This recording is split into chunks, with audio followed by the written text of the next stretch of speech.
Hi friends, வாங்க இன்றைக்கி ஒரு சின்ன மினி விலாக் மார்னிங் ரொட்டீனாக. இன்றைக்கி காலையில் வெஜிடபிள்ஸ் வாங்கிட்டு வந்துருந்தோம். அதை ஒரு பேஸ்கெட்டில் அதை நல்லா வாஷ் பண்ணி வச்சிடலான்ட்டு தண்ணியில் கொஞ்சம் கல் உப்பும் மஞ்சத்தூளும் போட்டு அதை தண்ணியில் நல்லா வாஷ் பண்ணிவிட்டு ஒரு கிளாத்தில் காட்டன் கிளாத்தில் அதை விரிச்சுட்டு ஈரப்பதம் போகிற வரைக்கும் நல்லா தொடச்சிட்டு அதுக்கப்புறம் பாக்ஸில் ஸ்டோர் பண்ணி எடுத்து வச்சுக்கலாம்.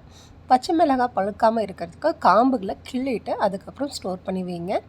லெமனை ஒரு நியூஸ் பேப்பரில் அல்லது டிஷ்யூ பேப்பரில் நல்லா ரோல் பண்ணி பாக்ஸில் ஸ்டோர் பண்ணி வச்சுட்டிங்கன்னா கிட்டத்தட்ட ஒரு 20 நாள் வரைக்கும் லெமன் அப்படியே இருக்கும்.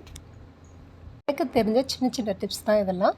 உங்களுக்கு ஏதாவது டிப்ஸ் தெரியும் அப்படின்னா எனக்கு ஷேர் பண்ணுங்கள், கமெண்ட் பண்ணுங்கள். அதில் இன்றைக்கி ஸ்வீட் கார்ன் வாங்கிட்டு வந்திருந்தோம். குகாவுக்கு மார்னிங் ஸ்நாக்ஸாக ஸ்வீட் கார்னு தான் அவனுக்கு ப்ரிப்பேர் பண்ணி கொடுத்தா. ஸ்வீட் கார்ன் இருக்குல்ல, அந்த முத்தக்கல்லாம் தனியாக எடுத்துட்டு அதை நல்லா பாயில் பண்ணிவிட்டு அதில் கொஞ்சம் உப்பு போட்டு நல்லா பாயில் பண்ணிவிட்டு அதை ஃபில்ட்ரு பண்ணிவிட்டு ஒரு பவுலுக்கு மாற்றிடலாம். அதில் பெப்பர் தூள், கொஞ்சம் சாட் மசாலா, கொஞ்சம் அரை பெரிய வெங்காயம், ஒரு அரை தக்காளி, லெமன் கொஞ்சம் பிழிஞ்சுட்டு நல்லா மிக்ஸ் பண்ணிவிட்டு கொத்தமல்லி தூவி கொடுத்திங்கன்னா ரொம்ப ஹெல்த்தியான ஸ்நாக்ஸ். பிடிச்சிருந்தா சப்ஸ்கிரைப் பண்ணுங்கள்.